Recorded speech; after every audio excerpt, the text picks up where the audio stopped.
भौतिक सुखाला महत्व कसं नाही? भोगाशिवाय जीवन अपूर्ण आहे. मला तर शरीर आणि आत्मा हे वेगळे वाटतच नाही. जे काही या शरीराकडून करून घ्यायचंय ते मृत्यूनंतर मोक्ष मिळवण्यासाठी. कमाल आहे. मृत्यूनंतर कोणी बघितलंय? मला तर शरीराचे भोग महत्वाचे वाटतात.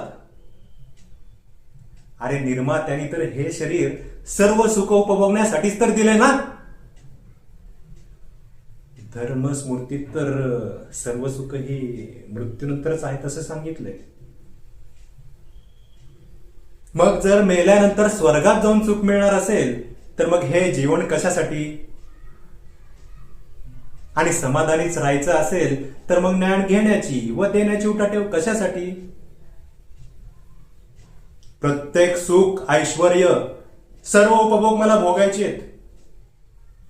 मला मोक्ष मार्गाने जाऊन समाधान नाही मिळणार. आधी ह्या शरीराला अमर्याद सुख व भोग द्यायचे आहेत. मृत्यूनंतरच्या प्रवासाचं मृत्यूनंतर बघू.